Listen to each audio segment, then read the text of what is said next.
everyone, welcome back to my YouTube channel this match, and for today's video we're going to talk about IQ Protocol Phase 2 Mega Airdrop guys. So week 2 na nila ngayon, so kaka-start lang niya and gawin nila siya kagad kasi per week maglalabas sila, so until before June ang nakalagay dito guys. Kaya tatapos natin yung week 1 and then update ko kayo kung ano ba mangyayari once na nilist nyo yung week 1 yun NFT na nakuha nyo guys.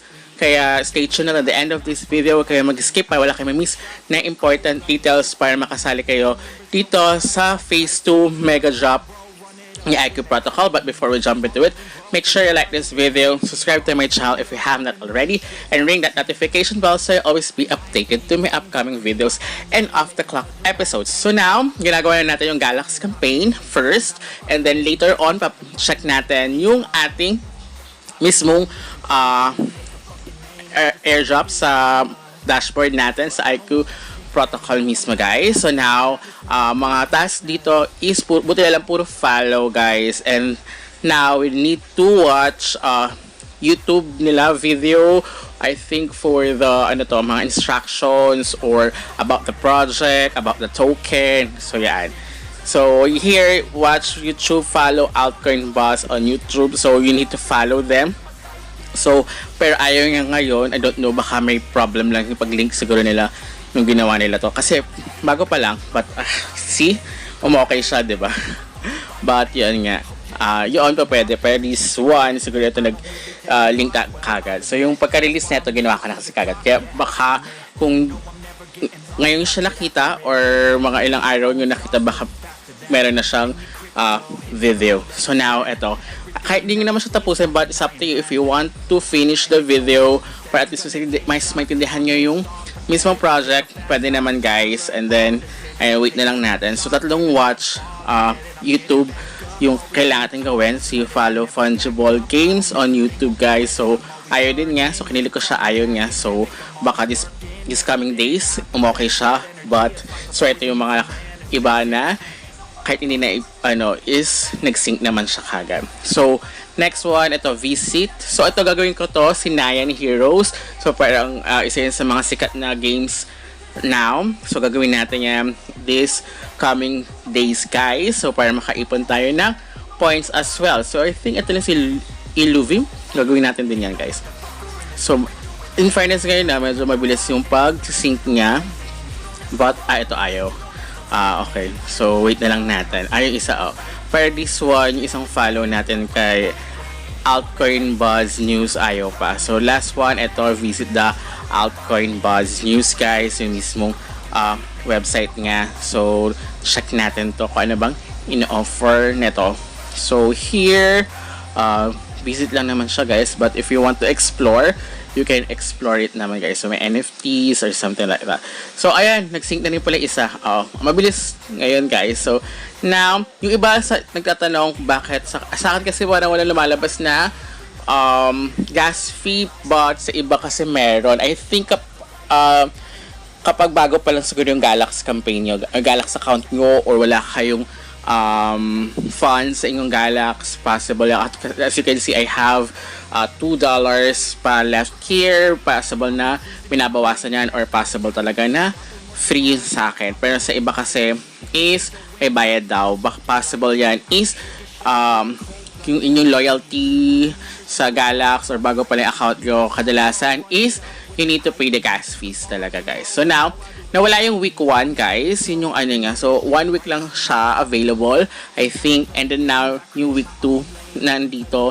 And ang dito is you need to everyday na, diba 1 day lang yung pag-list nyo. Kapag na-rent siya, kung kailangan nyo muna tapusin nyo, pag na-rent yung inyong nilist na ganito guys. So I think ang magagastos ko, gusto nyo i-maximize all of the points here. Pag-list pa lang, kapag ganyan is almost 0.2 matic yung inyong parang ngayon kasi is 1:1, almost 1:1 yung matic. 1 matic is equivalent to $1.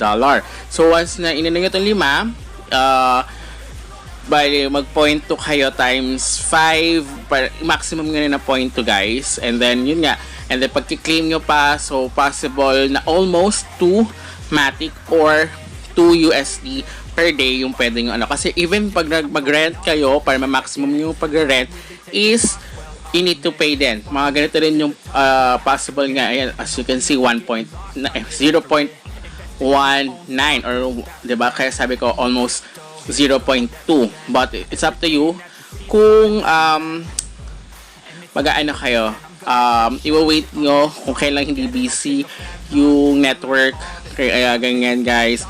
So now we have 29. So nakapag-claim na tayo ng daily. And here ako kumukuha ng isa sa mga pinagkukuhanan ko ng Matic dito sa isofaucet.org, which is sa mga pang gas fees, okay na okay siya. Kaya lang here, parang ngayon, ang ginagawa ko dahil mas mababa ang faucet pay na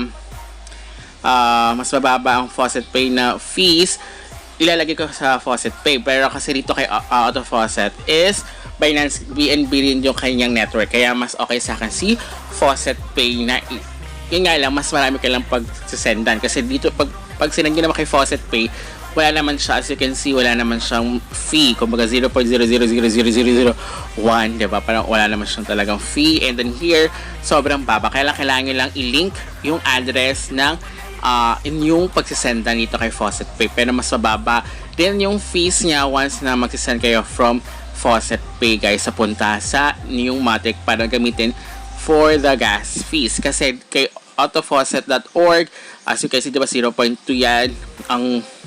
Ang direct withdrawal nila from sa BNB is 0.12. So parang something like that. So mas malaki. At least dito 0.03. So ang laki nung difference ng gas fees, diba? Pero kasi dahil BNB yung network, kailangan ko pa siya i-swap or i-bridge papunta sa Matic, which is mas malaki pa yung magagastos. Kaya kung pwede naman kay Faucet Pay or kay C-Wallet, pero kasi si Auto Faucet, nakaano siya kay Faucet Pay, wala siyang C-Wallet. Pero mababa rin naman din yung kay C-Wallet. I think mas mababa kay C-Wallet kaysa kay Faucet Pay kapag i-withdraw kayo yung gas fees na inyong withdrawal fee na inyong babayaran. So, ang tagal ko na din nagamit si Faucet Pay. As you can see, way back 2021 pa, diba? So, now, wait na lang natin hanggang sa makarating siya, guys.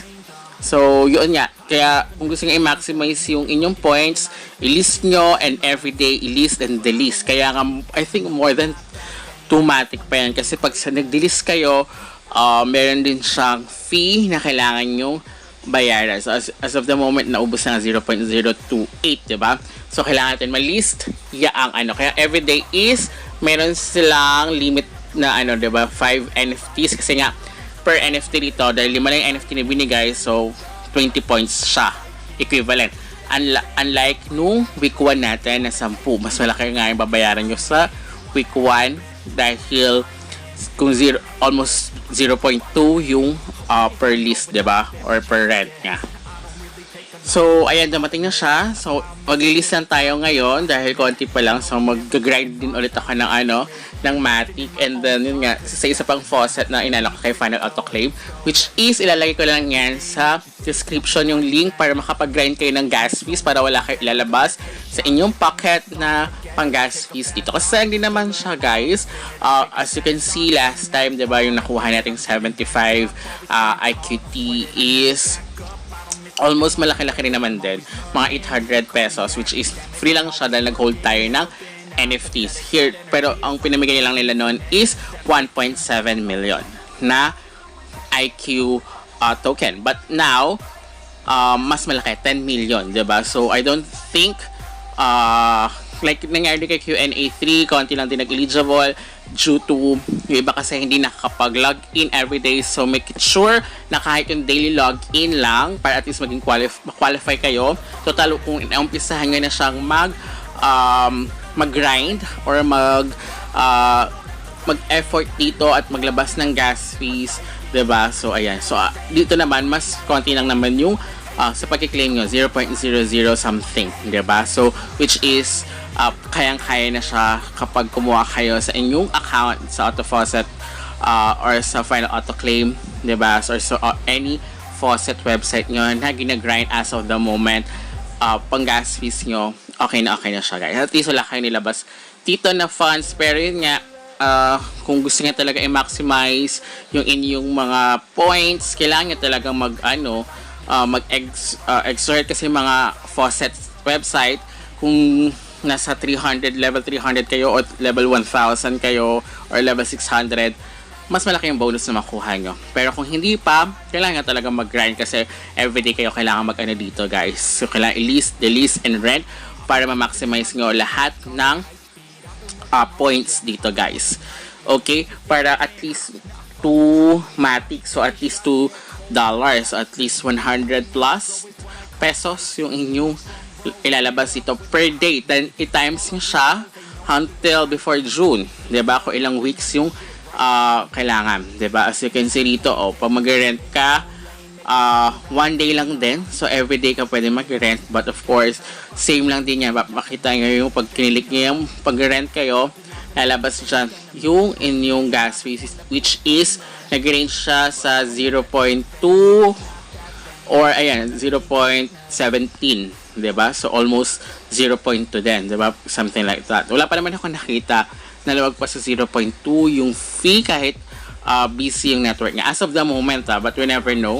Baka yung iba kasi. Pero ako wala pa ako na-encounter dito kay IQT Protocol.